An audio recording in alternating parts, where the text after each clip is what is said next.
objetivo com Mil e Uma Tretas sempre foi criar um diálogo honesto sobre a maternidade, mesmo sabendo que essa etapa da vida pode ter múltiplas possibilidades dentro da realidade de cada mulher. E nessa nossa 5ª temporada, a ideia é mergulhar a fundo em todas as fases, desde antes da concepção até chegar no ninho vazio, quando os filhos saem de casa. Dessa forma, nada mais justo do que ter um episódio dedicado às tentantes, quando depois de anos e anos protegendo para não engravidar, a gente diz sim à maternidade, achando que basta querer para acontecer. E não. Muitas vezes não é assim. A gravidez nem sempre acontece no tempo e nem como a gente gostaria. Nem sempre é natural. O processo pode ser longo, desafiador, pode vir acompanhado de frustração, angústias e ansiedade. Por isso que nesse episódio nós decidimos falar sobre esse tema que muitas vezes é silenciado e vivido de forma muito solitária por muitas mulheres, que é o de ser uma tentante. Eu sou a Júlia e sou a mãe da Cora. E eu sou a Tayla, mãe do Francisco e da Tereza. E esse podcast é Coisa de Mãe. E para bater esse papo, a gente recebe a atriz, escritora e empresária que tem compartilhado nas redes sociais a sua vulnerabilidade durante seu processo de tentar engravidar, Mariana Rios. E a médica ginecologista, especialista em reprodução assistida, que acompanha diversas tentantes, a doutora Rebeca Gerhardt. Falei certo? Muito bem-vindas. Obrigada pela presença e a nossa novidade, né, marida? Nossa novidade! A gente quer dar boas-vindas também para nossa plateia Mil e Uma Tretas, que está recheada de tentantes e mães com boas histórias dessa fase da vida para contar pra gente. Aliás, vocês todas estão convidadas a sentar na nossa roda, é só clicar no link aqui na descrição e se cadastrar. Quem sabe em breve vocês também não estão aqui com a gente. Vamos começar? Bora começar? Vamos! Ô Mari! Eu acho que eu vou começar logo por você, que a gente quer você aqui há tanto tempo. Ai, gente, a gente tá ensaiando, né? São tantos depoimentos importantes que você vem dando publicamente, falando sobre coisas que ninguém fala, abrindo seu coração, suas dores, né, indo até lugares que é difícil, né, marida? A gente vê, enfim, as pessoas compartilhando, e eu acho tão importante, tão a cara do que a gente faz aqui, que você já devia ter vindo faz tempo, mas que bom que a nossa hora chegou na hora certa. Né? Tudo Acho acontece. Se não começar... deu certo antes, é porque o momento ideal é o de hoje, o de agora. Mas estou muito feliz, obrigada pelo convite. E estou feliz em estar aqui com vocês. Vamos hablar. Vamos hablar, eu acho que a gente pode começar do começo, né? De quando você decidiu ser mãe. Em algum momento, você já teve um positivo, né, na sua vida? Já. Ele foi programado, acho que a gente pode voltar lá para onde você se sentiu confortável de começar também, né? Vamos voltar aos 5 anos de idade. Você sempre quis ser mãe? A velha e boa pergunta, né? Tipo, você sempre teve, né? Sim.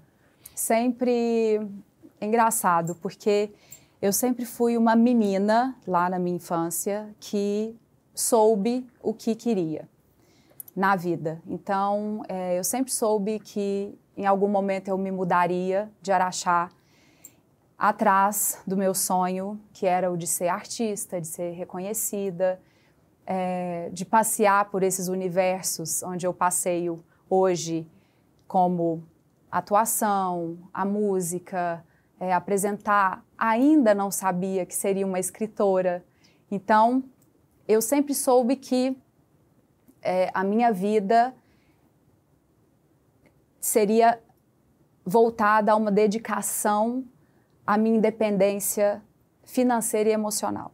Isso desde criança, que essa busca existiria. E, paralelo a isso, o sonho de ter uma família. Então, eu cresci com os meus pais muito presentes, uma família muito...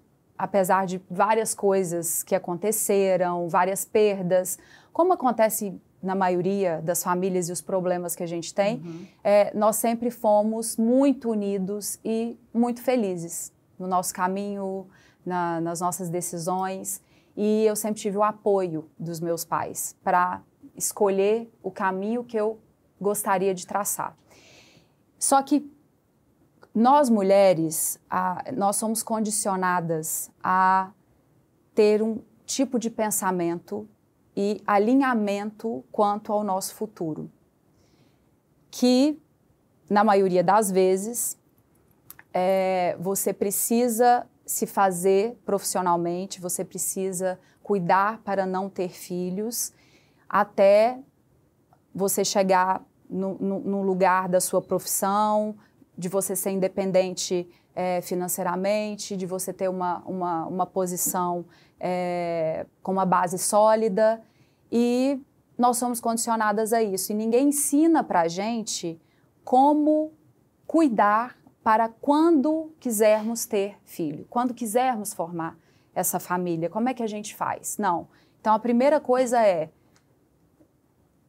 se previna. A gente nem né? pensa nisso A antes, gente nem, planejamento você familiar. não planeje, porque isso não faz parte. Quando você tiver a sua carreira consolidada, aí sim. E eu me coloquei nesse lugar e fui, nesse embalo. Primeiro eu vou fazer a minha carreira, só que nós todas aqui sabemos que é uma coisa sem fim. A gente nunca acha a hora para planejar. Porque a partir do momento que a mulher foi para o mercado de trabalho e conseguiu essa sua independência, né, onde não é mais o homem que sai para a caça, né, a mulher ela sai à caça todos os dias também. A mulher é tudo dividido dentro de casa. A maioria das famílias são assim, né? Não existe mais a mulher cuida. Lógico que existe ainda, mas hoje a gente está num outro momento. A mulher dentro de casa, cuidando da família, cuidando dos filhos, e o homem sai para trabalhar e traz o sustento dessa família. Então, hoje, as coisas mudaram. E com essa mudança, precisa ser falado que esse planejamento familiar ele tem que acontecer desde lá Isso atrás. mudou, mas os nossos ovários e as limitações, nossas Continuam. limitações humanas biológicas não mudaram, né? Não acompanharam, né? É isso. Eu sempre falo que os nossos ovários nunca ouviram a queima dos sutiãs, né? É exatamente Então, isso. a gente se conquistou um espaço e... E por que hoje em dia você vê muito mais dificuldade das mulheres em engravidar? Porque elas estão tendo filho mais tarde, né? Antigamente, as nossas mães, nossas avós, com 18 anos, elas já, às vezes, até tinham já uma família. Enfim, eu sempre tive esse desejo, mas eu sempre coloquei a minha carreira em primeiro lugar. Isso é um fato. E sempre fui muito planejada. Então, antes de engravidar e trazer ao público, né, trazer para todo mundo que eu tinha perdido, que eu tinha engravidado e logo depois tinha sofrido um aborto espontâneo, eu nunca tinha antes engravidado. Então, como eu sempre fui muito planejadinha, e é aí que vem o problema. Porque o que a gente pensa? Quando eu parar de tomar o remédio, eu vou engravidar. É o que a Tayla falou na cabeça, né? Uma vida, no começo do episódio, é uma vida inteira prevenindo. A gente ouve falar muito mais quando jovem de pílula do dia seguinte, Sim. de como prevenir, achando que você vai tropeçar e engravidar, para quando você de fato decidir, né, escolher ser mãe, agora acho que quero começar a pensar nisso, você entende que tá longe de ser uma conta simples, tá longe de basta só querer, né? Gente, Tá longe de é muito ser incrível, fácil porque engravidar. Tá longe de ser fácil. quando um casal considerado saudável e não apresenta nenhum tipo de fertilidade, tem a chance de aproximadamente 17% de engravidar em cada ciclo fértil feminino. Isso é muito impressionante, né? Ou seja, a gravidez é realmente um milagre, porque não é fácil. E a gente lá atrás achava o quê? Tropeçou, se der uma engravidou, escampolida, Sentou na privada que alguém... enxugou com a toalha do colega, não vai dar total, certo. Nossa, gente, eu lembro quando eu era quantas criança, eu coisas pensava que você tinham na entrasse na cabeça. piscina, na banheira, de que alguém tinha feito... Não, e que é importante até, né, doutora, porque a Tayla traz aqui 17% num casal saudável. totalmente saudável. Quantas e quantas mulheres, eu sei que tem aqui na plateia, porque eu li um pouquinho da história de vocês, com 31 anos, que foi fazer o antimuleriano, vamos explicar o que é, porque é um negócio que a gente tem que ouvir na escola, o que é. Que com 31 anos já tinha uma... Quem foi? Qual de vocês? Ali, ó, falei que tinha uma. Que já tinha uma dose super baixa, né? E já foi... Nossa, 31, né? 31 anos, que é uma idade jovem, é pra gente estar no ápice, né? Então, já é difícil quando tá tudo conforme... Então, que idade que a gente deveria estar falando sobre isso? Que idade todas as mulheres deveriam ouvir falar do antimuleriano igual a gente ouve falar da pílula do dia seguinte? Perfeito, acho que são tantas camadas nesse assunto, né? Porque a gente vive hoje um momento de transição, de muito benefício conquistado. Acho que é importante a gente voltar a entender por que a gente está nesse lugar hoje, né? Por que a Mari pôde considerar a carreira dela? Porque a gente conseguiu ampliar espaços femininos no mercado de trabalho. Só que isso vem com um custo biológico, porque, como eu disse, os nossos ovários não ouviram a queima dos sutiãs. E, biologicamente, alguns softwares não se atualizam. E aí a gente vai precisar se recorrer à ciência para tentar entender se os nossos desejos profissionais, sociais, combinam com o que de fato somos biologicamente programados para estarmos aqui neste mundo. Então, a gente por muito tempo conquistou esse espaço falando exclusivamente da pílula anticoncepcional, e a contracepção galgou espaços e viabiliza ainda hoje a gente sair da gravidez da adolescência e permitir essa conquista de espaços que as mulheres antigamente não conseguiam, porque ter um útero e um ovário que ovula numa adolescência é muito rápido de engravidar mesmo, porque a gente está falando de idade ovariana, e a idade, a gente vai entender aqui ao longo da nossa conversa, que é o grande impacto para a gente ter dificuldade no futuro. Então, a gente não pode demonizar exclusivamente a fala da contracepção, porque ela nos garante e nos garantiu muitos caminhos, né? Claro. Mas a gente precisa entender melhor essa conversa, porque, de fato, o nosso prazo para começar a tentar, muitas vezes é incompatível com o que o nosso ovário tem de viabilidade para isso. E essa conversa, ela precisa existir, porque parece que não tem nada a ver, mas uma certeza para todo mundo que tem ovário é a menopausa, né? E falar da menopausa... ela ali. Ela tá avistando a gente ali, né? E é muito rápido, né, Tayla? É um segundo. E do ponto de vista reprodutivo, a gente entra na menopausa ali, em média, 50 anos, mas o nosso ovário, ele já não tá mais viabilizando reprodutivamente a gente cerca de primeiros 10 anos antes da menopausa. Então, imaginem vocês que a gente tem ovário produtor de óvulo e hormônios funcionantes entre 40 e 50, e aqui eu vou fazer sempre médias, porque nós vamos ver que tem histórias das mais diversas aqui na nossa frente, e é por isso que a gente vai precisar sempre individualizar as conversas, mas a título informativo, o que sobra ali nessa faixa etária é basicamente para manutenção fisiológica de um corpo feminino funcionante.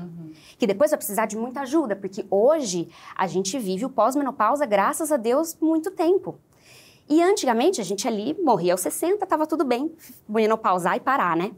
Então hoje a gente quer muito espaço e por isso a gente precisa ter essa conversa, porque o ovário não entendendo tudo isso que a gente está conquistando, a gente hoje, como ciência, consegue tirar alguma coisa desses óvulos que estão ali passando o tempo dentro dos nossos ovários, para que, diante do impacto da idade, o óvulo é o que mais sofre, vamos tirar uma galerinha dali de dentro, vamos guardar e vamos poder postergar isso com um pouco mais de segurança e tranquilidade. Mas aí a gente está falando, de uma da bolha da bolha que tem condição de fazer um congelamento. O próprio antimeriano, que é o marcador na corrente sanguínea, que consegue dar uma ideia indireta. Explica o antimeriano. Então assim, a gente tem um estoque ovariano que nasce com a gente, tá? Então depois... Que eu só soube disso depois que eu virei mãe. Super... ideia. Quer dizer, quando eu tava tentando, né? Pois é. Então a gente tem eu falo que quando a gente nasce é como se virasse uma grande ampulheta e uma hora vai acabar a areinha lá de cima, né? Que é a menopausa.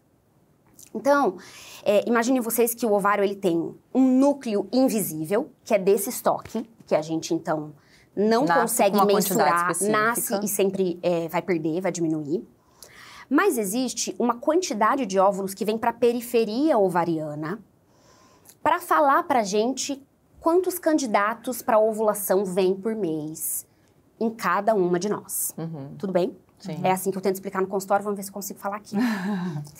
Então, o que a gente tem disponível hoje na ciência é, através de um ultrassom pélvico, seja pela via transvaginal, que seria o ideal, ou pela via abdominal, quando a gente não consegue acesso vaginal, a gente consegue olhar para essa galera que vem para a periferia e fazer o que a gente chama de contagem de folículos antrais.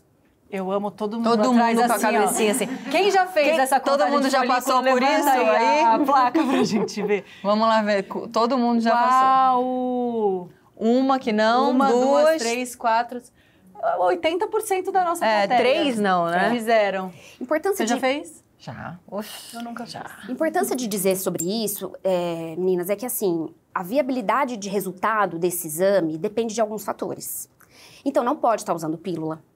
Não, às vezes até o DIU hormonal pode comprometer um pouquinho. Só um DIU não hormonal não comprometeria ou uma ausência de contracepção. E ainda assim não é algo muito... Não é certo, examinação né? independente. Do ultrassom, eu fiz de sangue. Então, eu já vou Tem chegar o nele. sangue Tá. e tem o outro. Eu fiz os dois. Eu fiz o de sangue. E aí, essa contagem de folículos precisa ser num período menstrual ali, entre 3º e 5º dia do ciclo, de uma mulher que não usa hormônios, pra gente entender, olha, você, neste momento, então é uma foto, não é um documento, tá? Se eu faço em 2025, não quer dizer que eu sou assim pra sempre, é o meu momento deste ano. E ele traz pra nós uma previsão de estoque de óvulos dessa configuração. Esses mesmos folículos que são visíveis ao ultrassom, eles produzem um hormônio, que é o hormônio antimileriano. Então, a gente, quando dosa na corrente sanguínea esse hormônio, a gente está vendo esse marcador de forma indireta que sugere o estoque de óvulos. Isso tudo é uma informação para dizer sobre reserva ovariana. Isso não diz sobre capacidade de se reproduzir. Né? Qualidade desse. Exato. Mas é esse o principal pano de fundo para a gente ficar de olho se a gente tem um certo comprometimento aos 31, de repente, né? Que faz a gente querer urgenciar e, de repente, se programar para guardar óvulos. Aí as conversas podem se ampliar. Que, aliás, Essa é uma pergunta muito simples. Existe um porquê? Não deve existir, né? Mas assim, por exemplo, por que a gente faz? Porque nenhum desses exames são exames, sei lá, um exame super invasivo, um exame super diferente que a gente já não faz no dia a dia. A gente já faz a transvaginal na rotina da mulher para saúde, né? Para saúde, para acompanhar. Assim como o exame de sangue. Então, por que a gente que isso não é colocado? A gente vai fazer o Papa Nicolau, aquela bênção daquele exame, Papa Nicolau. Por que não fala, então, de 6 em 6 meses, de ano em ano, vamos fazer a contagem? Só para você saber, né? Qual que é uma seu... lógica para isso não ser passado pra gente? Existe porque não está trabalhando com mortalidade. A gente falar de uma prevenção de câncer de colo de útero, que é o que uma citologia oncótica, que é o Papa Nicolau, traz para nós, que é rastreio precoce de um câncer que mata muitas mulheres, tem um interesse, do ponto de vista de saúde pública, que coloca um exame como esse como o nosso radar. O próprio ultrassom transvaginal, nós que somos privilegiadas fazemos. As mulheres que estão fazendo rotina na UBS, elas não fazem ultrassom transvaginal. Então, elas nem chegam neste exame. Imaginem você fazer uma contagem de folículos antrais, que precisa de um médico capacitado para isso, precisa ter orientação para fazer o exame, porque não pode estar usando anticoncepcional. Então, são muitas camadas que tem custo envolvido e tem o que, de fato... eu já imaginava, mas sempre, assim... mas tem um pouco sobre isso. Que daí, o que é, né, planejamento reprodutivo é estética ainda. Tanto na saúde suplementar, quanto, obviamente, na saúde pública, né? Então, não é um interesse, né? Apesar de estar no CID, né, no Código Internacional de Doenças, infertilidade, tudo que for lançado mão do ponto de vista de saúde reprodutiva vai envolver um monte de dificuldade para se conseguir. A gente consegue hoje, existe o Sistema Único de Saúde viabilizando ajuda para a reprodução humana em mulheres que precisam da ajuda do SUS. Tem alguns critérios para isso. Mas a preservação de fertilidade por motivos sociais, ela não está no escopo ainda. A gente pode fazer isso para as mulheres em situação de oncológica, né? Onde a gente tem, então, guardar óvulos por motivos de algum câncer que vão comprometer essa reserva. Mas o que a gente está conversando aqui é entendido quase como que uma firula, né? Se você quer engravidar, então engravide logo e passe na frente de tudo que você quer de desejo enquanto pessoa.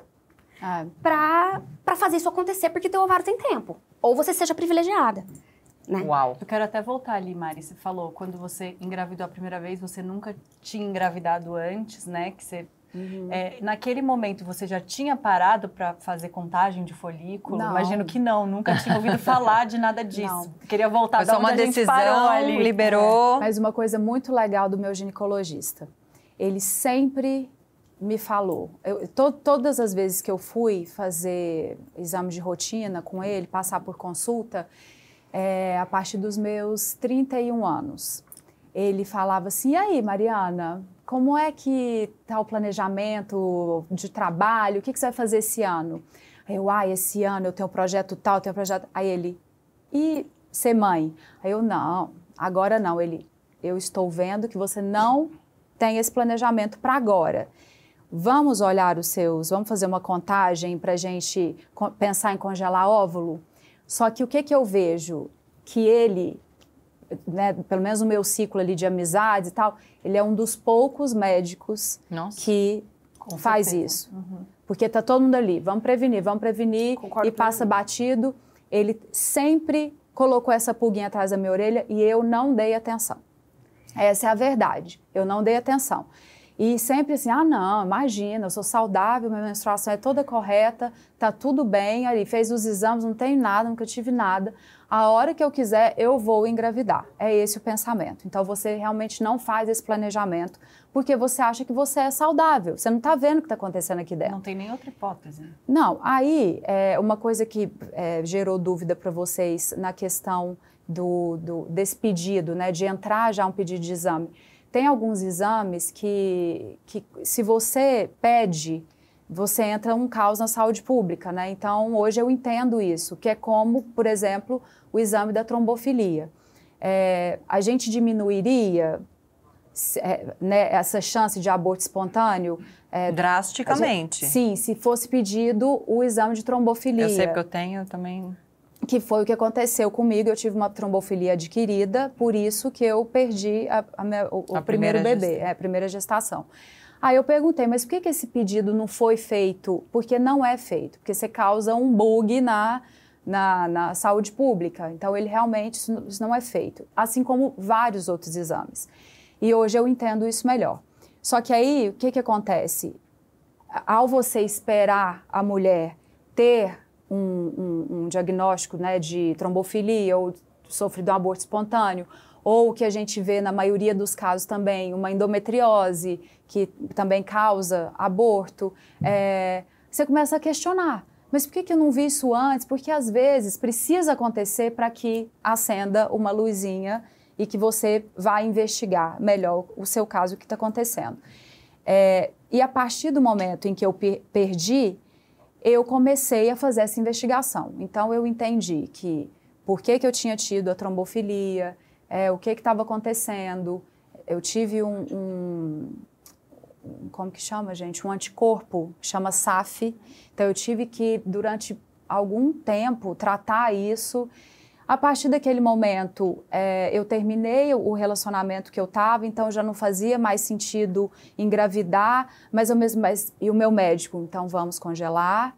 E eu, não, mas agora eu tenho um projeto, eu não consigo, porque quando você vai congelar óvulo, você tem que dar uma parada no que você está fazendo, você tem que no meu caso, eu moro em São Paulo, mas eu trabalho no planeta, então eu vou congelar meus óvulos.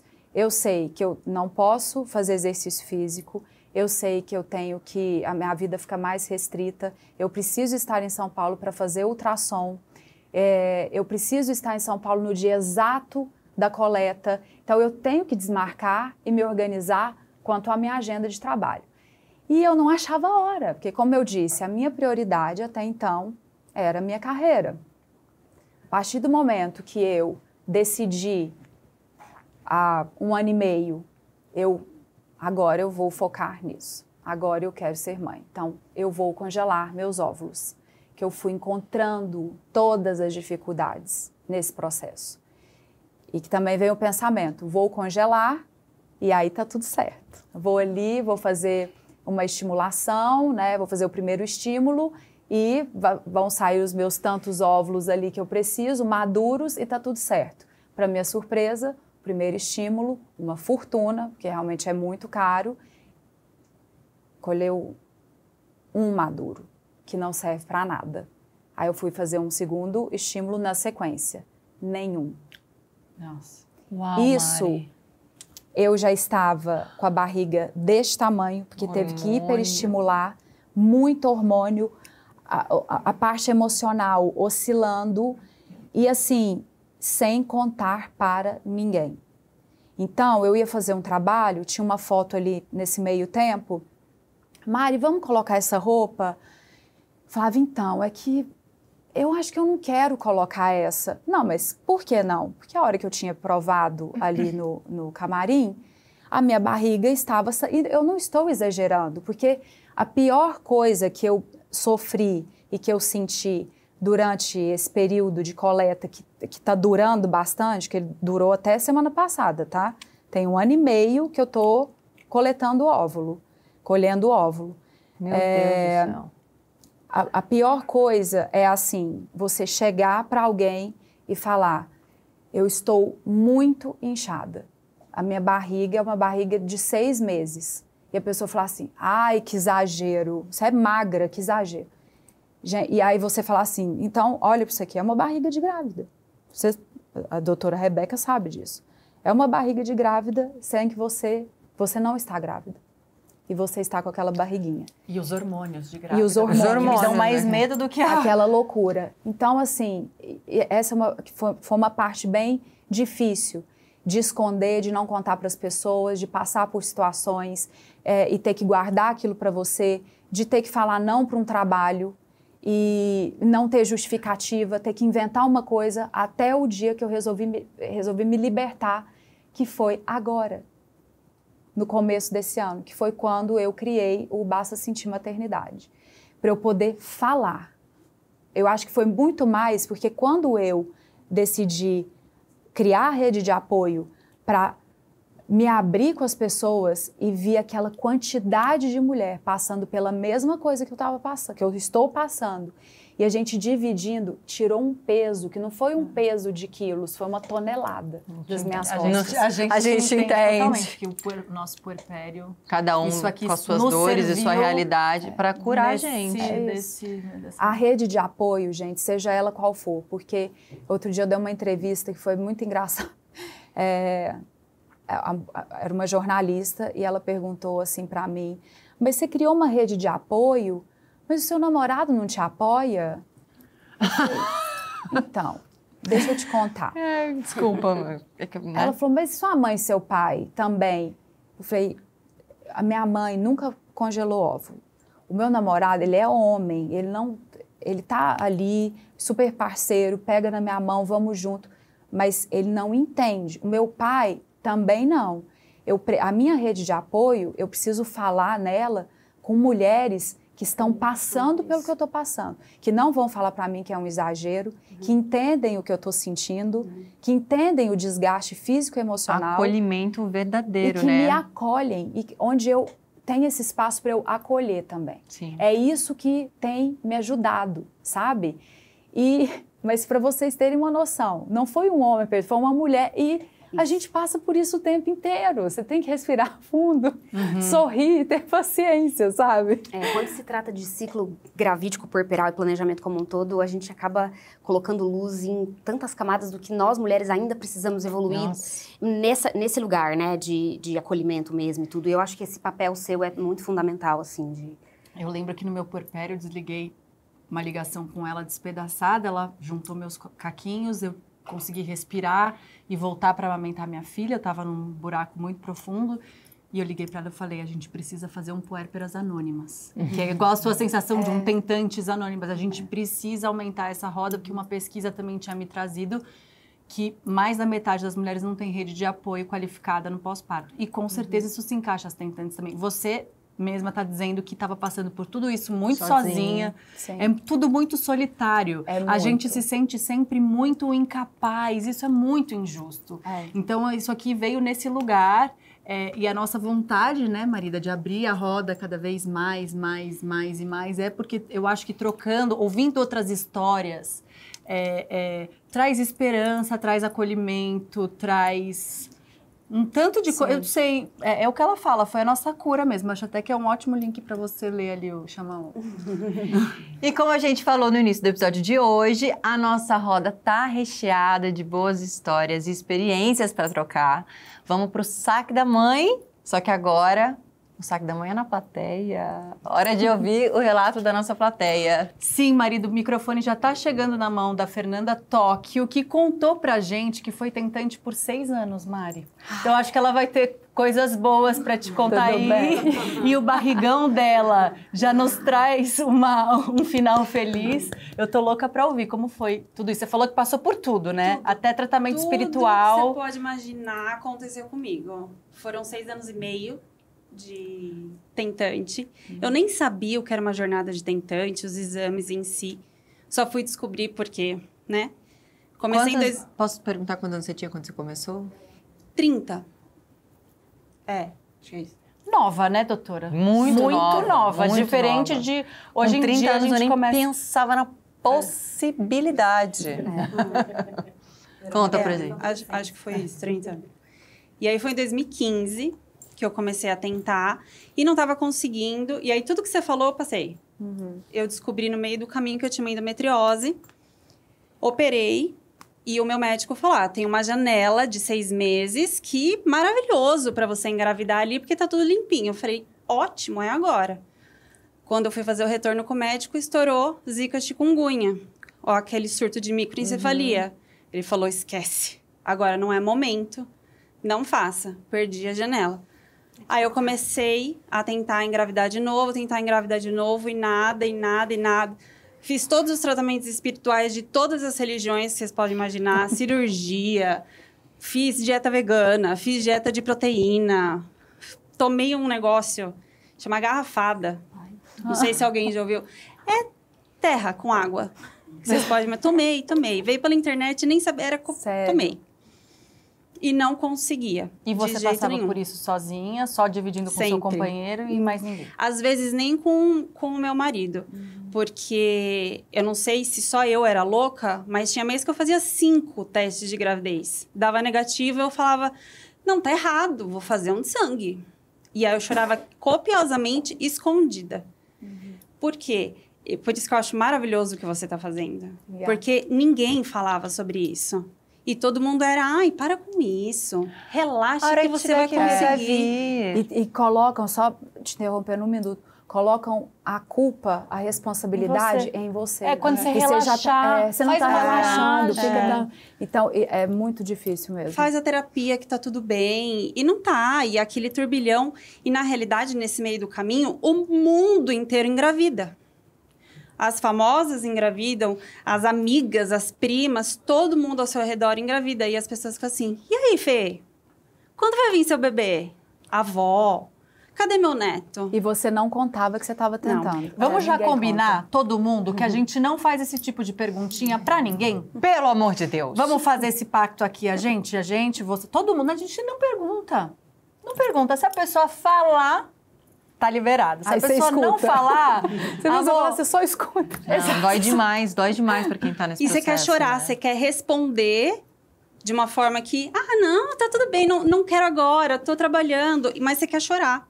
Você tá desesperada pra isso. E aí foi indo, e eu não conseguia de jeito nenhum. Aí eu fui procurar um médico especialista. Eu tive o diagnóstico de infertilidade sem causa aparente. Que é o mais angustiante para todos nós. Para vocês, péssimo. Você é pra gente, infértil, mas não sabe por quê. Exato. Ah, que ótimo. 15% pode acontecer e a gente tá aí. 15% é Sim. a Média. E alta, né? quando ele falou isso, ele falou, vai pra FIV. Só que eu tinha na minha cabeça o que o mundo me falava, que FIV era terrível. Você fica inchada, você fica gorda, você vai separar porque seu marido não vai aguentar você de tão nervosa. Então, eu não queria fazer. Eu falei, não. Se é sem causa aparente, eu vou engravidar. E eu continuei tentando. Aí veio a pandemia. Aí uma amiga minha começou a tentar engravidar junto comigo. Então, naquele momento, eu comecei a ter uma rede de apoio com quem conversar, com quem... Todos os tratamentos loucos que ela fazia, eu fazia também. Então, a gente ia junto. Tudo. Ela se tornou sua rede de apoio. Ela, em segredo. Sim. Nós duas. E aí, ela engravidou. Ela tinha até medo de me contar. Aconteceu a mesma coisa aqui. com nós duas, foi. Eu Ela no me contou consultório, quando eu fiquei grávida, eu chorando. fiquei com vergonha de falar para as pacientes que eu estava grávida também. Ela Estavam tentando engravidar e eu grávida. perdi. É muito difícil. Só que eu já estava na pandemia, eu sou odontopediatra. Então, eu não tinha como trabalhar home office. Eu tinha que inventar alguma coisa para fazer. Eu comecei a estudar muito desenvolvimento pessoal. Eu comecei a centrar o meu emocional. E aí, quando ela me contou, eu já tava com o emocional muito preparado, assim, né? Então, eu fiquei muito feliz por ela. Aí, continuei na busca. Aí, do nada, minha irmã engravidou. Minha irmã é mais velha que eu, ela tinha separado há pouco tempo, ela estava com um namorado há pouquíssimo tempo e engravidou. Foi, sabe, todo aquele preparo emocional? Foi lá pro pé. Sabe a cena de filme, quando a mulher abraça uma amiga, um homem, e, tipo... Foi exatamente isso. A hora que minha irmã saiu da minha casa, meu marido olhou pra mim, fez assim, eu parecia uma pamonha, chorando. E aí você se sente muito mal. E aí, mais uma vez, você se culpa. Exatamente, você se Mais culpa incapaz, muito por isso. porque estão todas as pessoas chegando lá e tá sobrando só você, a sensação E você é pensa, por que comigo não? só tá sobrando Ela eu nem aqui. tava tentando, por que comigo não? O que eu fiz? O que eu tô fazendo de errado? Eu tô tentando tudo. Aí você, né? Aí, nesse momento, meu marido falou, olha, vamos tentar. Você quer tentar natural? Nós vamos colocar um limite. Se a gente não engravidar, isso já era 2021. Se a gente não engravidar até outubro, a gente vai pra FIV, ok? Falei, ok. Não queria, mas ok. Porque eu tava ficando mais velha já, tava passando e eu já tinha feito antimuleriano. Aí, em outubro, óbvio que eu não engravidei, fui procurar a FIV, a gente fez todos os exames, agendei o começo do tratamento para janeiro de 2020... Não, desculpa, era janeiro de 2021. Quando eu fui fazer, 5 dias antes, eu peguei Covid. Não podia fazer. Nisso, minha irmã estava grávida. Em janeiro, ela teve uma complicação. Teve que fazer uma cesárea de emergência, porque descobriu uma... É trombofilia também, mas é uma mutação genética e a pressão alta. Teve que tirar a nenê com 25 semanas. E aí, então, como eu não fiz em janeiro, eu começaria em fevereiro. Em fevereiro, minha sobrinha faleceu. Depois de 24 dias. Zero emocional. Não tinha, não dava. Aí eu me senti mais culpada ainda por tudo que eu tinha sentido. Eu pedi perdão pra nenê, assim... E aí, tadinha. Enfim. Nossa. Falei, não, então em março nós vamos começar. Aí eu fui fazer os primeiros exames, que tem um ultrassom, para ver a quantidade de óvulos e tal. Meu médico falou, olha, não dá para fazer, porque você tem óvulos muito maduros e não vai dar certo. Você vai colher muito pouco. Então, a gente vai ter que deixar para outro ciclo. Tá bom. Nossa. Fomos para o próximo ciclo. E aí, eu comecei a tentar respirar de novo e voltar no meu emocional. Falava assim, ó, tudo tem um momento certo. Tá tudo bem. Tá tudo caminhando do jeito que tem que caminhar. E eu li uma autora que eu tava conversando com ela, que ela fala, tem para todo mundo. Então, respira, vai ter, o seu tá guardadinho. Eu conversava com o meu útero, eu conversava com meu filho lá no céu, tudo que vocês podem imaginar, eu converso com o meu ovário, tudo. Depois a gente fez o exame no próximo ciclo, graças a Deus, comecei o tratamento, foi super tranquilo para mim. Eu tive dores de cabeça e tal, mas o emocional me ajudou muito, muito me ajudou o emocional. E aí a gente optou por fazer a biópsia dos embriões. Então, só poderia transferir no próximo mês. E aí, eu engravidei natural. A FIV estava paga. Os meus embriões estão analisados todos. Tudo pronto. Você tem eles lá guardadinhos. E aí, eu fiquei esperando. E eu falava com a enfermeira, eu falei, escuta, mas eu acho que desceu. Ela, não, é sangramento tava muito adiantado. Nossa. E aí não vinha e eu fiquei esperando o meu ciclo chegar até eu menstruar com 1 ano do meu filho. E aí agora esse é o segundo, que é o embrião que ficou lá.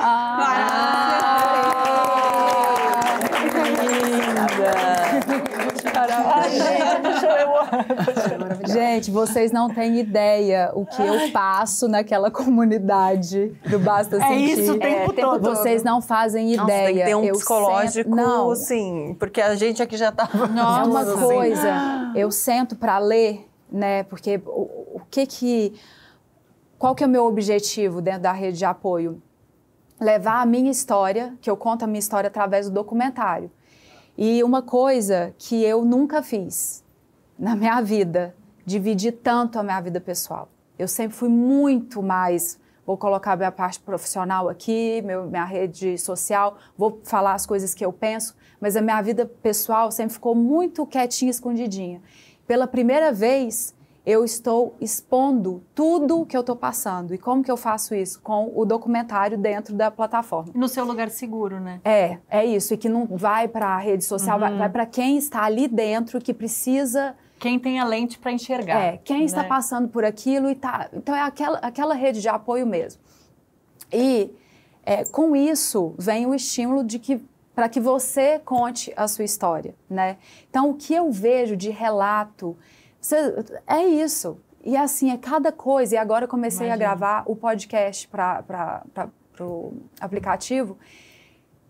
Quando eu fui gravar, eu falava, meu Deus do céu, eu vou sair daqui, mas assim, não é hora nenhuma para baixo. É muito pelo contrário. A história da Fernanda, ela me faz entender, assim como de tantas mulheres que estão ali dentro, assim como a minha história também, que eu sei que toca outras mulheres. Com certeza. Isso tudo, esse universo me faz entender que a sua história, ela é sua, que a minha história é minha, que os caminhos, eles conversam quando a gente se identifica, mas o que eu preciso passar, eu vou passar. E o que você vai passar.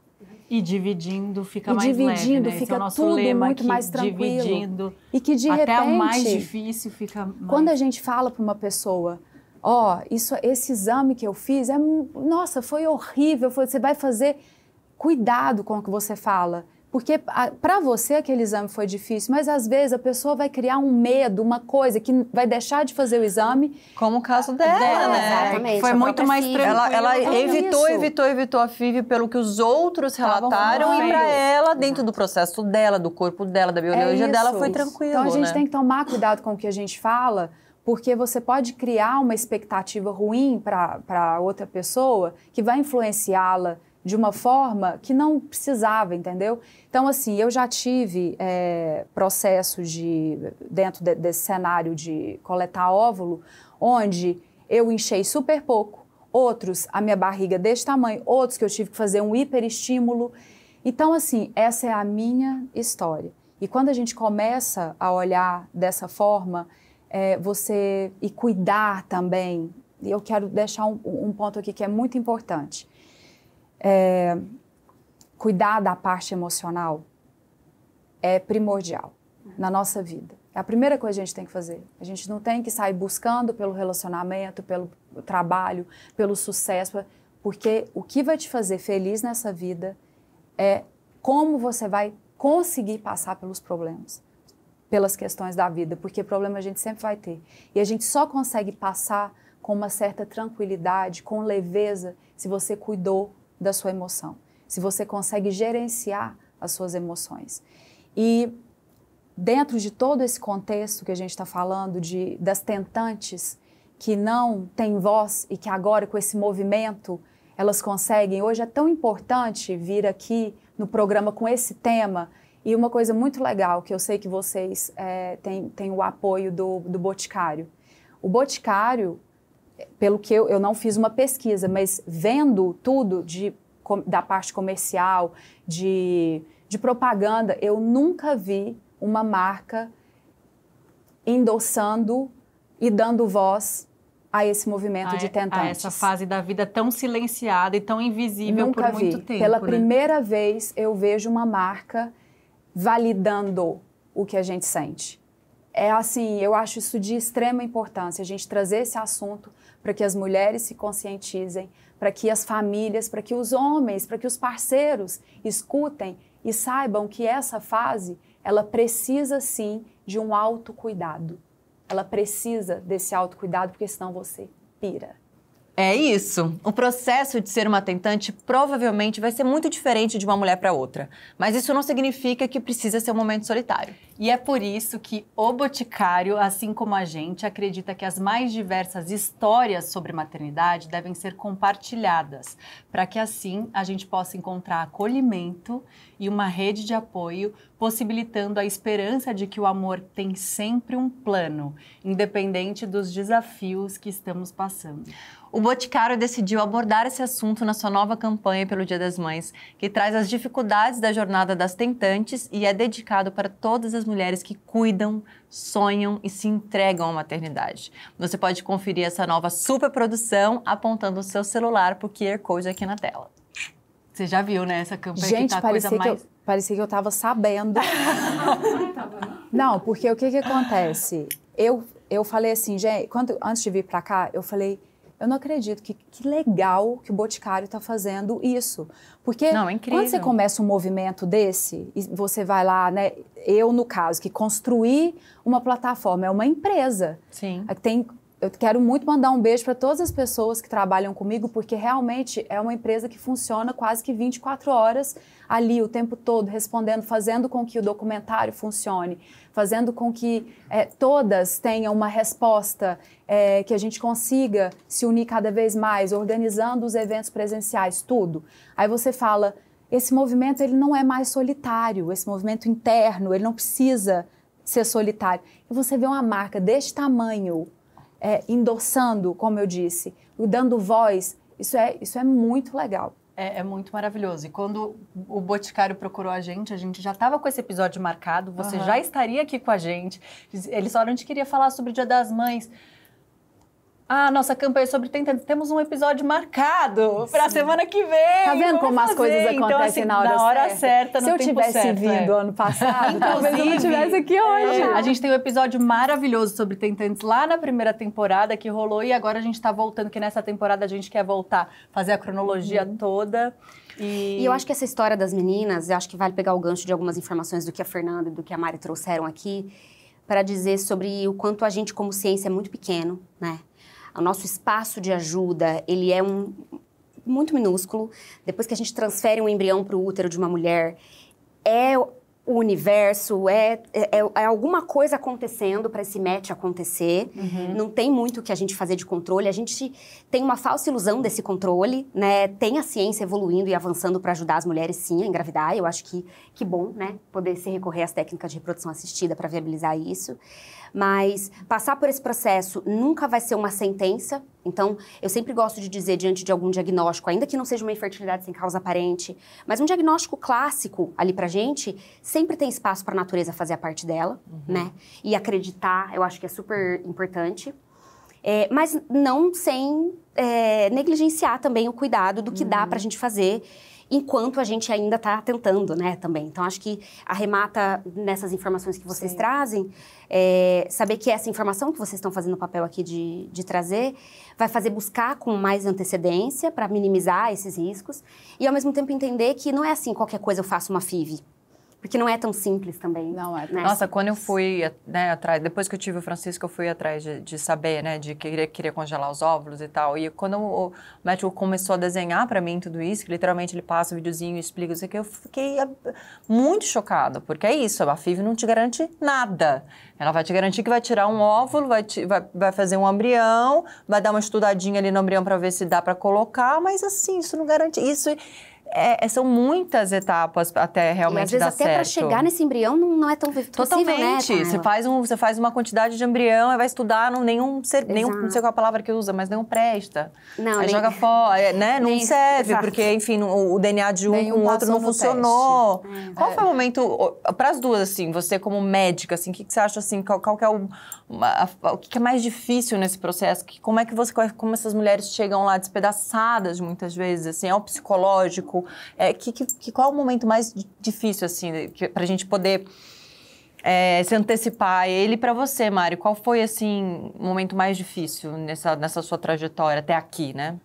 Eu acho que o que eu mais vejo que traz mais angústia é a desinformação. Então, porque a Mari aqui está trazendo um cenário em que ela reconhece que foi informada até ali, foi uma escolha, eu acho que a gente tem que acolher o nosso eu do passado. Sim, com certeza. Com os elementos que a gente tinha na época, foi a melhor decisão que a gente queria tomar, isso faz parte da nossa história, e isso traz uma leveza para o processo de quando você chega bem informada. Então, chegar, de repente, num lugar onde poderia se haver qualquer previsibilidade de algum indício, né, é muito frustrante, então a dor aumenta, não saber muito bem. não ter recebido essa informação previamente. Tem algum lugar, por exemplo, assim, é óbvio que a gente tem os, né, de novo, a gente tá falando de um privilégio. Eu tenho a minha médica, posso ir lá sentar com a minha médica e trocar essa ideia. E para as pessoas que não têm esse acesso, né? Vai numa UPA, num SUS. Vamos pontuar tem um quais site, são essas tem informações que são Gente, muitas, são infinitas. eu vou ter que ir anterior, que é a formação médica. Sabe por quê?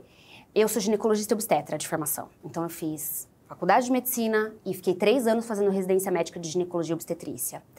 Eu não saí de lá bem informada para falar sobre a infertilidade. Até porque os grandes serviços nos quais a gente trabalha e se forma, eles viabilizam para a gente a atuação muito mais até na parte obstétrica. A gente nem sai tão bom como ginecologista, eu ouso dizer.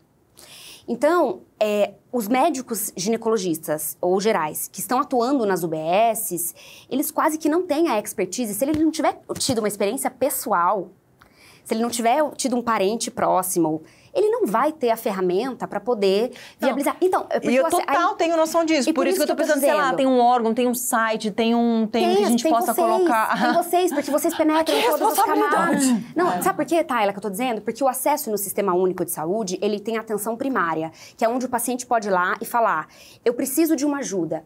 Neste lugar, muito improvavelmente, vai ter alguém com a expertise para trazer todas essas informações que a gente está trazendo. Então, o papel das mídias, né, o papel das redes sociais, por isso que eu também estou nas minhas redes sociais, para poder tentar penetrar nesses lugares em que a gente sabe que o privilégio não está sendo o pano de fundo, né? Nossa, que triste, né? Porque Sim. uma coisa, você já não tem um atendimento. Agora, você não tem um lugar para se informar, tipo... Assim, É claro que existe hoje já, principalmente nos grandes centros aqui em São Paulo, o Hospital Perola Baiton, por exemplo, tem alguns serviços que recebem as pacientes já com diagnóstico de infertilidade e a gente consegue, pelo SUS, viabilizar alguns tratamentos de reprodução humana de mulheres inférteis que não têm condições.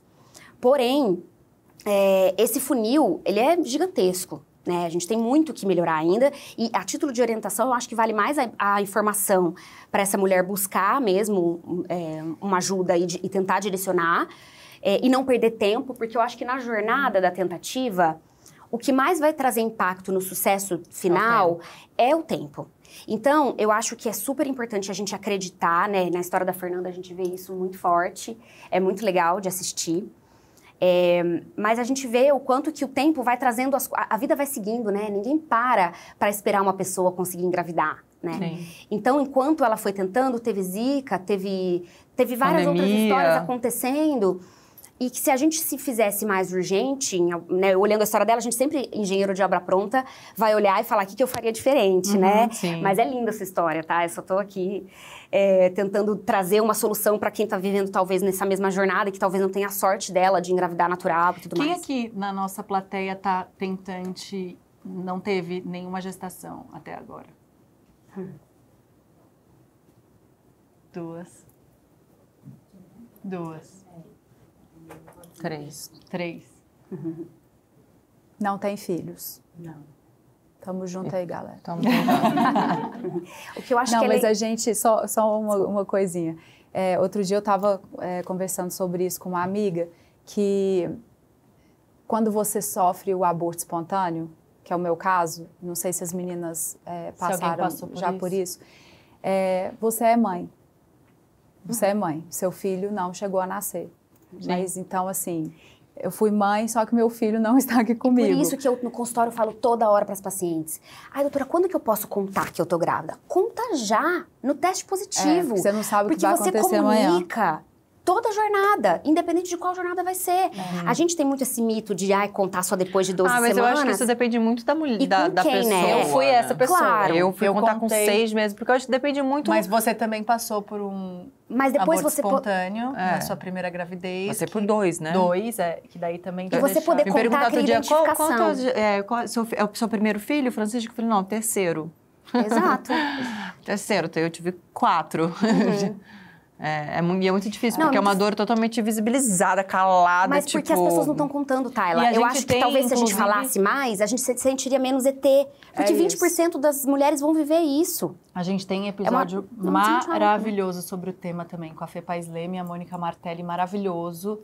E Fiorella conta também, né, das ela teve algumas 4, perdas, acho que foram quase 6 até ela engravidar a primeira É. vez. No episódio de Tentantes, ela conta também. Então, se você tá passando por isso aí em casa, você pode maratonar, que eu acho que você vai ter Pra companhia. E pra você, Mário, qual foi um dos momentos mais difíceis, assim, que você falou... Me ajuda aí.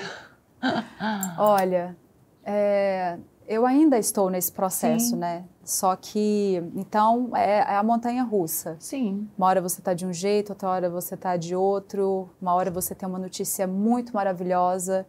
De repente, essa notícia maravilhosa cai por terra, vai por água abaixo e você se sente meio perdida. Eu tive ao longo desse processo, eu tenho passado por isso e tido essas notícias, né? Umas maravilhosas, outras nem tanto. E eu não consigo pontuar para vocês a que foi pior até agora. Mas o que eu posso dizer é que quando eu estava no estado de euforia, de alegria, de muita felicidade, por ter tido uma notícia maravilhosa. E no dia seguinte, ou sei lá, uma semana depois, porque tudo também é muito demorado, né? Os exames são muito demorados, a espera. Se fosse assim, eu vou congelar hoje, amanhã eu fico sabendo, depois de manhã já fez o embrião. Todo esse tempo, né, esse ocioso. tempo acaba com a gente se você não cuida. Então, todas as vezes que eu recebi uma notícia ruim, eu vivi essa notícia naquele dia. Eu me dei o luxo de olhar para ela, só falar disso, conversar com as pessoas e colocar para fora, buscar entender e, principalmente, compreender aquilo que foge ao meu controle. Porque se eu sinto que eu estou fazendo a minha parte, eu já tiro esse sentimento de culpa.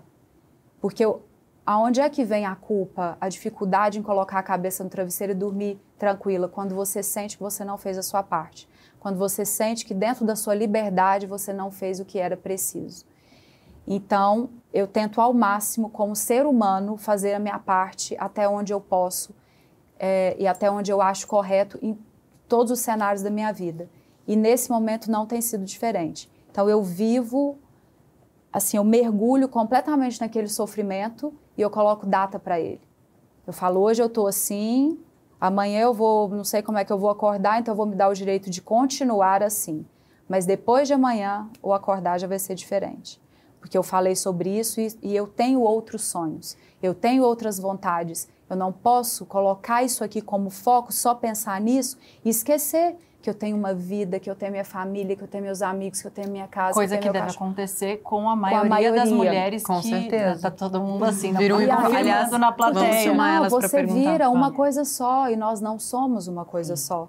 Nós temos uma vida que precisa acontecer. A sua vida fica condicionada a dar certo dentro daquele ponto, senão você não se dá por satisfeito, você não vai ser feliz. Quantas coisas maravilhosas estão acontecendo ao redor. Então, não quer dizer que você não vai sofrer com aquela questão em si. Então, eu me dou um tempo. Eu vou sofrer hoje, amanhã eu vou organizar um final de semana em algum lugar, vou chamar uma galera, vou tomar meu drinkzinho, sabe? Porque essa é a vida. Então, não importa a dificuldade, importa como você passa pela dificuldade. Por isso eu não consigo pontuar para vocês uma coisa só, porque são várias. E como nós estamos com uma especialista em reprodução assistida no nosso programa, nada mais justo do que abrir a nossa roda de conversa para a plateia 1001 perguntar, não é mesmo, Marida? Com certeza, bora? Quem tem pergunta? Só levantar a plaquinha aí e vai passando o microfone. Então, meninas, na realidade eu não queria fazer uma pergunta, mas eu queria falar uma coisa com a Mari que eu acho que é importante para todo mundo que vai estar assistindo enquanto tentante também, que o principal é a gente entender que as tentantes também estão vivendo a maternagem, né? Assim, isso já é um preparo para esse filho que vai chegar, para essa maternidade que vai se consolidar. Quando a gente fala isso do planejamento familiar, né? Eu trabalho com isso, é uma coisa que seria fundamental para todo mundo, né? Se todas as mulheres tivessem essa oportunidade de viver esse preparo, de se questionar, de sentar, inclusive, seja numa maternidade solo, seja com seus parceiros, e se a sociedade conseguisse abraçar isso, né? Assim, não é menos mulher por isso, a maternidade, quando ela se concretiza fisicamente, muitas vezes é uma corrida contra o tempo, né? Sim. Assim, a gente a barriga está crescendo e a gente está tentando crescer junto e a sensação é que o tempo está engolindo. Então, assim, todos esses processos, por mais dolorosos que sejam, eles também estão formando essa mãe. Né? Com Então, certeza. assim, Maravilhosa. vai fazer toda a isso. diferença. Essa mãe e essa pessoa, né? Porque É, quanto a com gente certeza. cresce durante esse processo. E que bom que hoje a gente pode ser várias outras coisas e não só viver a maternidade, É. né? Então, acho que é legal falar disso também. Com que as suas- certeza. são suas conquistas até aqui. Sim. Total, porque aí entra nos outros tópicos que Exato. também debate, né? Que aí depois que se torna mãe, a gente lutar para continuar sendo mulher. Exatamente. Aí a gente já tem E aí que não tem vai lidando cada hora com Perfeita a sua mulher é uma colocação, maravilha, maravilhosa. né? Alguém mais? Alguém quer fazer uma Obrigada. pergunta? Alguém quer, pode ser pergunta para qualquer pessoa, especialista? Não? Eu acho que eu tenho uma colocação. Posso? Pode, claro, por favor.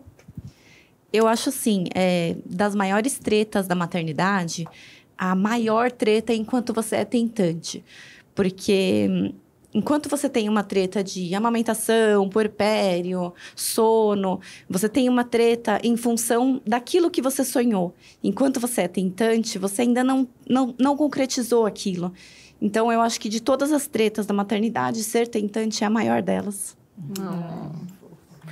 É muito difícil mesmo. Eu queria até perguntar, e enfim, vocês, a plateia fica à vontade também, vocês levantam a plaquinha se alguém quiser responder. A Mari pontuou muitas vezes o quanto o emocional é o número 1 para tudo e principalmente nessa fase. Como é que você faz? Terapia? Dicas práticas. Dá E uma a gente dica- quer a abre doutora esse também. E Dá vocês uma que dica passaram por isso, pro- alguém ficou mais Ó, de 3 anos tentando? 2 anos? Então, eu imagino, a gente tem, né, várias histórias aqui, o relacionamento deve ser muito complexo, a gente falou pouco disso, né, desse parceiro tá entendendo ou não, até onde ele consegue entender, o quanto ele consegue apoiar ou Quantos não. casamentos acabam Eu me nesse lembro processo? do nosso episódio de Five. FIV, né? A gente também tinha uma especialista da doutora falando que muitas vezes as mulheres chegam acompanhadas do marido, mas estão nitidamente sozinhas. Arrepia. E muitas vezes a causa da infertilidade é masculina, que é importante a gente falar sobre E isso. ninguém investiga.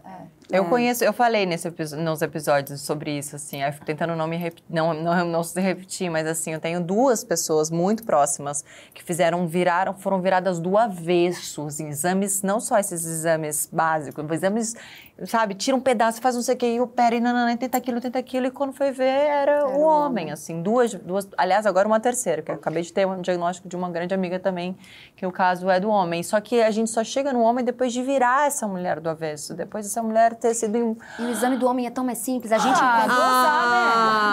vai ao exame do homem e ele dá uma gozadinha. Pô! Vai ali assistir um filminho na fita. Pô! É. Gente, Aí, olha... o que você vai fazer hoje? muita coisa. Hoje o dia vai ser muito difícil, eu tenho que ali assistir um filminho. Fazer um exame, ver uma revista. Você não sabe como é constrangedor.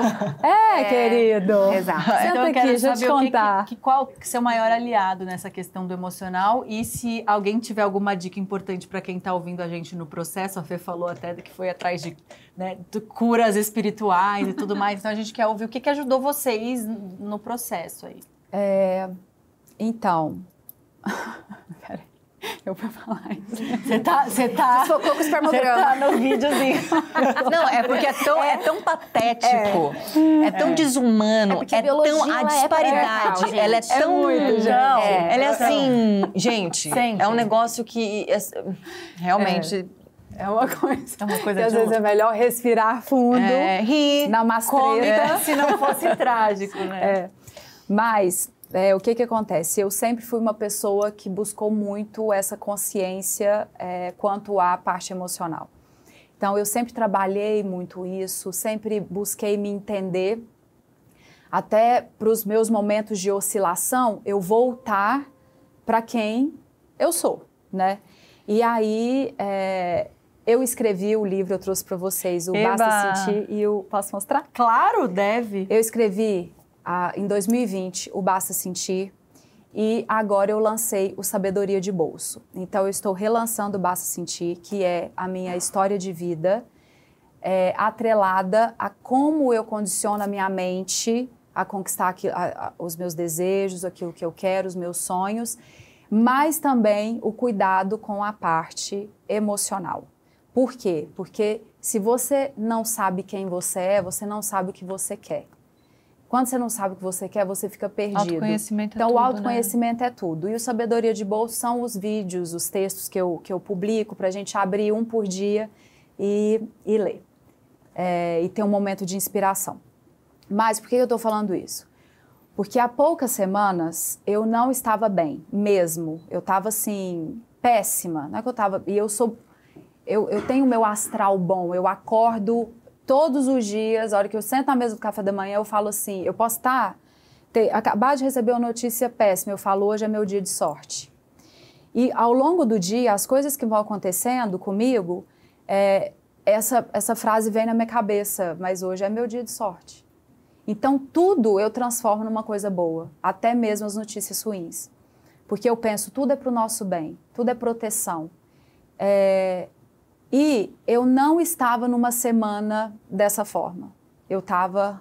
Aí a minha voz muda, ela fica mais embargada, fazendo um trabalho atrás do outro, tendo que colocar na agenda a hora de chorar, que outro dia eu até falei sobre isso num podcast, e é verdade. Né? Assim, eu vou gravar aqui hoje com vocês, eu não posso ficar a manhã inteira chorando e vir aqui gravar, como é que eu vou... Eu não posso fazer isso. Então, quando você trabalha ali com a sua cara... Peraí, hoje eu tenho trabalho... Sexta-feira eu choro, bem. A não gente dá deu pra uma chorar hoje. Eu já cheguei assim, a gente chegou chorando. Chora agora, hoje. Pode chorar agora? Eu, quando choro, meu rosto fica desse tamanho. Mas, enfim, eu tenho isso muito claro na minha cabeça, de que o problema vem, a forma como você trata e lida com ele, responsabilidade sua, o que você quer fazer com ele. Mas essa semana que eu tô contando, eu não estava bem de jeito nenhum. E aí, conversando com uma amiga, ela falou assim pra mim, eu vou te dar um livro de uma menina que é super legal, você vai adorar. O nome dela é Mariana Rios, ela escreveu Basta Sentir. E aí, ali, eu dei uma risadinha, ela falou assim, não se perca de você. E é uma coisa que eu sempre falei. No dia seguinte, eu virei o jogo, porque só a gente consegue virar o jogo. Eu não consigo beber água por você e matar a sua sede. Se você não cuida de você, não espere que o outro cuide. Se você não toma sua água para matar sua sede, o outro não vai conseguir também. Então, esse processo de autoconhecimento, de desenvolvimento pessoal, de você gerenciar a sua parte emocional, ele é a primeira coisa que a gente precisa ver. Então, em todos os momentos que eu me sinto para baixo, eu tento lembrar e pontuar todas as maravilhas que eu tenho na minha vida. A primeira delas, de estar aqui, de estar viva. É a primeira delas. E aí, naquele momento, você se abre. É impressionante, você abre o caminho. As coisas maravilhosas começam a vir para você. E você consegue transformar o problema do tamanho que ele precisa ter. Porque você decidiu olhar o que a vida te traz de bom e não focar no que vem de ruim. Doutora, com a palavra especialista. Não, eu acho que aqui essa conversa vale muito mais para a gente sair desse lugar do que a ciência tem para fazer e ir para essa camada mesmo. Sim. Porque conhecimento técnico, né, quem for procurar uma especialista vai ter basicamente os mesmos, né? Os caminhos estão aí para a gente conseguir dar uma ajuda de alguma forma. Mas eu acho que focar essa nossa conversa aqui agora mais nessa camada do quanto a gente tem a vida acontecendo, independente desses nossos desejos, né? E que a gente tem que se nutrir das pessoas legais ao nosso redor e falar para nós mesmas coisas que a gente diria para os outros, mas que para a gente sempre fala as piores, né? Vale mais do que eu ficar explicando para vocês os mecanismos todos que envolvem essa ajuda para conseguir se reproduzir. Posso então, fazer uma pergunta muito rápida aqui? Super pode. Sim, eu não só para... tipo, mitos e verdades. Posição sexual interfere na hora da fecundação? Não. Uso de lubrificante pode atrapalhar? Olha, numa camada muito, muito, muito específica de uma infertilidade, a gente sugere mais lubrificante à base de óleo do que de água. Mas, assim, não é isso a causa da infertilidade da pessoa. Tá. Quais os principais fatores que interferem de forma positiva e negativa a fecundação das mulheres saudáveis? A idade. Quais os exames que a mulher deve fazer antes de se tornar uma tentante? Eu acho que todas somos tentantes. Ainda que tenha um mês de tentativa, gente, para todo mundo, uma menstruação que vem e você está tentando engravidar, com todo respeito às longas jornadas, Mas eu acho que todo mundo que tentou engravidar se surpreende quando ouve, nossa, eu nem tentei e consegui. Porque é muito mais exceção. Então... Eu lembro quando a gente começou a tentar juntas. Ela me aplicou o Carinha Feliz. Vocês sabem o exame? Todas aqui vão saber o que é Carinha saber, Feliz. né? Óbvio. E aí, no primeiro mês que você passa a vida toda achando que é só que você tem que proteger, que tropeçou e engravidou, você, pô, Carinha Feliz. Transei, gozou dentro, tava no dia da Carinha Feliz e não engravidei, você no primeiro mês você já fala, opa, como é que a vida realmente não fica em torno disso, né? Tipo, eu ligava pra ela e falava, nem xixi eu fiz, eu falava pra ela, eu fiquei com os pés pra cima. Tem um mês que eu tô com falei, os pés pra cima. E por isso que pra se reproduzir tem uma força sempre maior, né? Assim, como eu disse pra vocês, a gente coloca o embrião dentro do útero e a gestação não acontece. Você tem relação sexual na época da fertilidade e não vira gestação. Então, não existe um exame, tá, Tayla, pra tentar te responder. Mas claro que a gente ter um espermograma do parceiro pra entender se tem espermatozoide nesse sêmen é um básico, tá? Um exame simples de ser feito. A gente entender sobre reserva ovariana vai trazer um pouco dessa luz, que a gente falou sobre isso já, mas isso não é teste de fertilidade, porque basta um óvulo ovular e a gente... Basta um, né? Porque você falou que guardou um só e esse um às vezes tem valor. Né? Sim.